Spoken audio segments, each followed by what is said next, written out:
भारतीय वायुसेना के शक्तिशाली C-17 ग्लोबमास्टर विमान के काबुल हवाई पट्टी पर उतरते ही रावलपिंडी के सैन्य गलियारों में खलबली मच गई।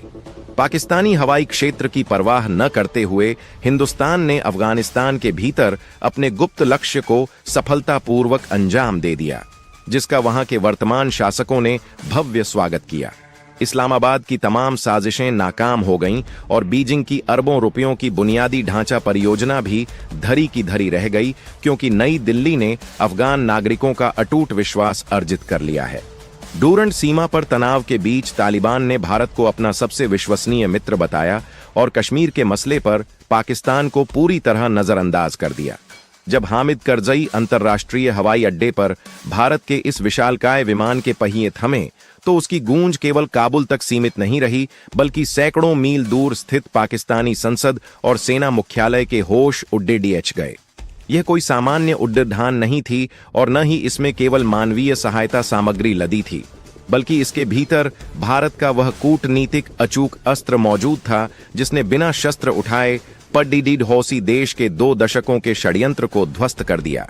जब शेष विश्व यह मान चुका था कि अफगानिस्तान में भारत का प्रभाव समाप्त हो गया है, तब दिल्ली ने ऐसी रणनीतिक चाल चली जिसकी कल्पना न तो अमेरिका को थी और न ही चीन को। आज हम विश्लेषण करेंगे कि उस विशेष विमान में तालिबान के लिए क्या गुप्त संदेश था और क्यों वहां के शासक भारत के प्रति इतने उदार हो गए हैं। भारत ने किस प्रकार पाकिस्तान को उसकी अपनी बिछाई हुई बिसात पर परास्त किया है, यह जानने के लिए इस विवरण को ध्यान से देखें, क्योंकि इसकी प्रत्येक घटना आपको गौरवान्वित करेगी। इस जानकारी को प्राप्त करने के बाद अपने विचार साझा करना न भूलें कि आखिर क्यों भारत ने काबुल में अपनी सक्रियता इतनी तीव्र कर दी है।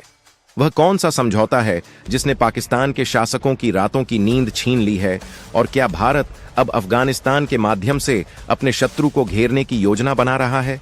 क्या तालिबान के व्यवहार में स्थायी परिवर्तन आया है या यह केवल परिस्थितियों का प्रभाव है?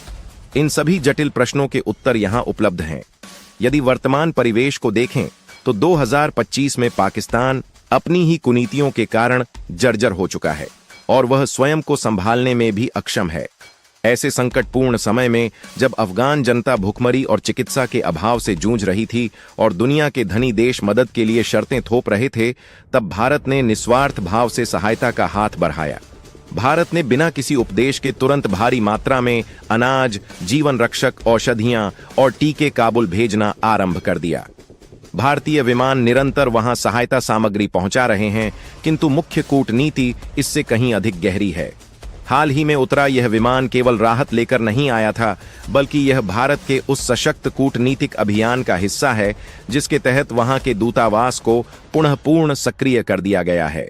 वर्ष 2025 में भारतीय राजनयिक अब काबुल में पूरे सम्मान और अधिकार के साथ अपना कार्य कर रहे हैं। यह उड्डान इस बात का प्रतीक थी कि भारत अफगानिस्तान का साथ कभी नहीं छोड़ देगा।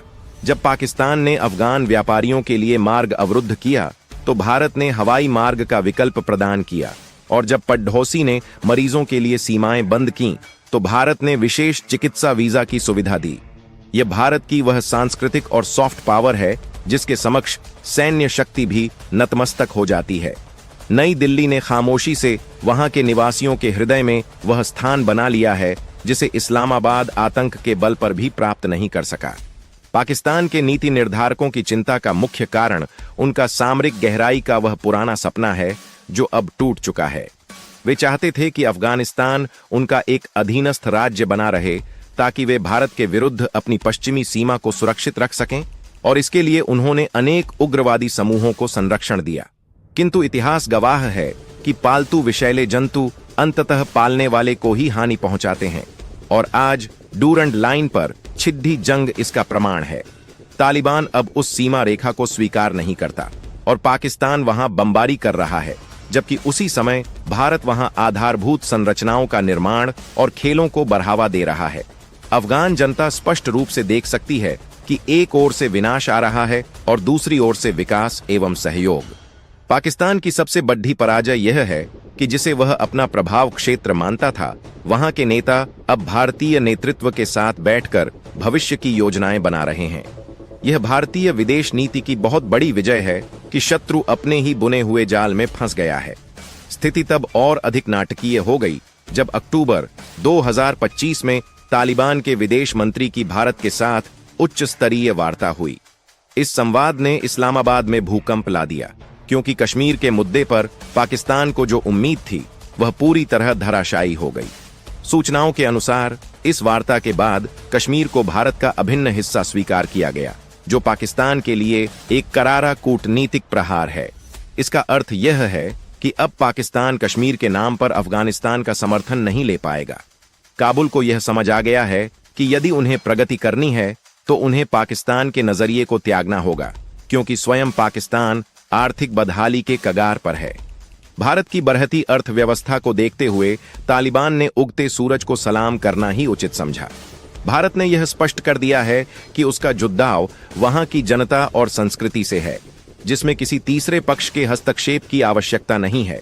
इस परिदृश्य में चीन की स्थिति भी कमजोर हुई है, जो वहां के खनिजों पर गिद्ध दृष्टि जमाए हुए था।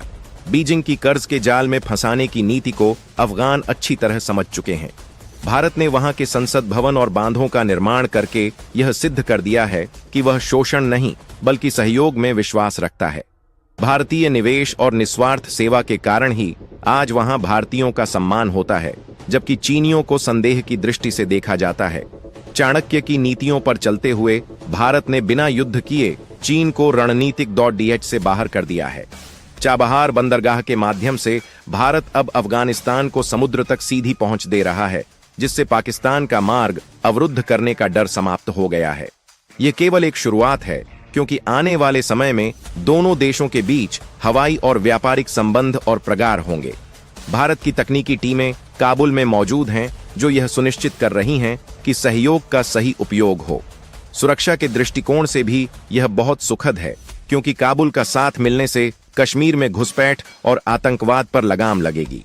2025 का नया भारत अब केवल रक्षा नहीं करता, बल्कि सीमाओं के बाहर जाकर खतरों को समाप्त करने का सामर्थ्य रखता है।